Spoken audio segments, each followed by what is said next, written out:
நீங்க எல்லாரும் நல்லா இருக்கீங்களா?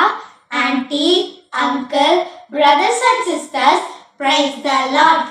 அனு, நம்ம வீடியோக்குள்ள போறதுக்கு முன்னாடி ஒரு சின்ன ஜெபம் பண்ணிட்டு ஆரம்பிக்கலாமா?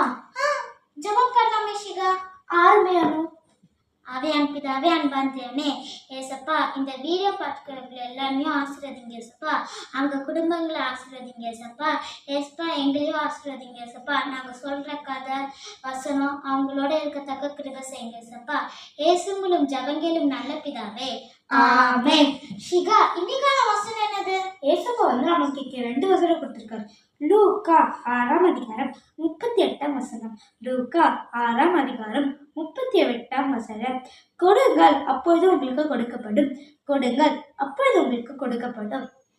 ஏசாயா 45ஆம் அதிகாரம் 7ஆம் வசனம். ஏசாயா 45ஆம் அதிகாரம் 7ஆம் வசனம். இமைப்பொழுது உன்னை கைவிட்டேன், ஆனாலும் உருக்கமான இறக்கங்களால் உன்னை சேர்த்துக் கொண்டேன். இமைப்பொழுது உன்னை கைவிட்டேன், ஆனாலும் உருக்கமான இறக்கங்களால் உன்னை சேர்த்துக் கொண்டேன். அனு, நான் உனக்கு ஒரு கதையோட ஒரு டாபிக் சொல்றேன், நீ அதுக்கான கதை சொல்றியா? சொல்றேன் ஷிகா. சாரிபாத்தின் விதவையும் அவளின் உதவியும். சாரிபாத்தின் விதவையும் அவளின் உதவியும். எனக்கு இந்த கதை தெரியுமே. உனக்கு தெரியுமா? தெரியுமே. அவங்களுக்கும் சொல்லலாம்ல. சொல்லலாமே. சொல்லு.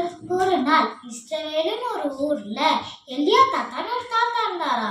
ஏசப்பாக்கு எலியா தாத்தானா ரொம்ப பிடிக்குமா. அவரு டெய்லி ஏசப்பாக்கு ஜெபம் பண்ணுவாரா. ஒரு நாள் அதே மாதிரிதான் ஜெபம் பண்ணிட்டு இருக்கும்போது ஏசப்பா எலியா தாத்தா கிட்ட சொன்னாரு, நீ சாரிபாத்ன்ற ஊருக்கு போ, அங்க உனக்கு தேவையான சாப்பாடு அங்க இருக்குன்னு சொன்னாரு. எலியா தாத்தா ஏசப்பா சொன்னது சொல்லி சாரிபாத்துன்னு ஒரு ஊருக்கு போயிட்டு இருக்கும்போது அவருக்கு வழியில தண்ணி கொஞ்சம் கூட கிடைக்கலையா. அவரு ஊருக்கு போய் சேர்ந்தோடனே அங்க ஒரு அம்மாவும் ஒரு குட்டி பையனும் இருந்தாங்களா. அப்போ எலியா தாத்தா அந்த அம்மா கிட்ட கேட்டாங்க, எனக்கு கொஞ்சம் தண்ணி தரீங்களான்னு கேட்டாங்க. அவங்களும் தரேன்னு சொன்னாங்க. அதுக்கப்புறமா எனக்கு கொஞ்சோண்டு ரொட்டி தரீங்களான்னு கேட்டாங்க. அவங்க அழுத்துக்கிட்டே சொன்னாங்க, எனக்கும் எங்க பையனுக்கும் இருக்குது கொஞ்சம் தான், அது சாப்பிட்டுட்டு நாங்களும் சாகலான்னு இருக்கோம் அழுதுகிட்டே சொன்னாங்க. அப்போ எலியா தாத்தா சொன்னாங்க, எனக்கு அதுல இருந்து கொஞ்சோண்டு மட்டும் கொடுங்கன்னு சொன்னாங்க. அவங்களும் ஓகேன்னு சொல்லிட்டு ஒரு ரொட்டி பண்றாங்க. அந்த ஒரு ரொட்டி பண்ணிட்டு அவங்களுக்கு ஃபர்ஸ்ட் எலியா தாத்தா கொடுக்க போது அந்த மாவு குறையில, மாவு எண்ணெயும் குறையில.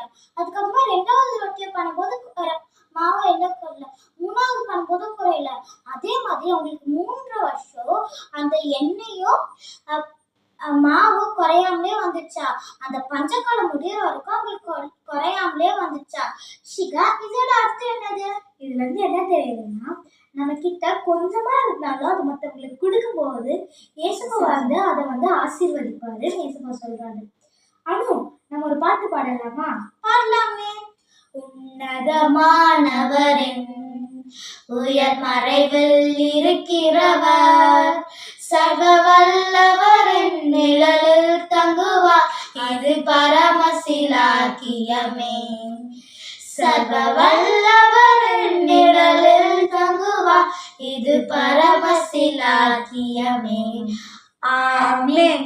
உங்களுக்கு இந்த வீடியோ பிடிச்சிருந்தா லைக் பண்ணுங்க, ஷேர் பண்ணுங்க, உங்க ஃப்ரெண்ட்ஸ் அண்ட் ஃபேமிலிக்கு ஷேர் பண்ணி சப்ஸ்கிரைப் பண்ணுங்க.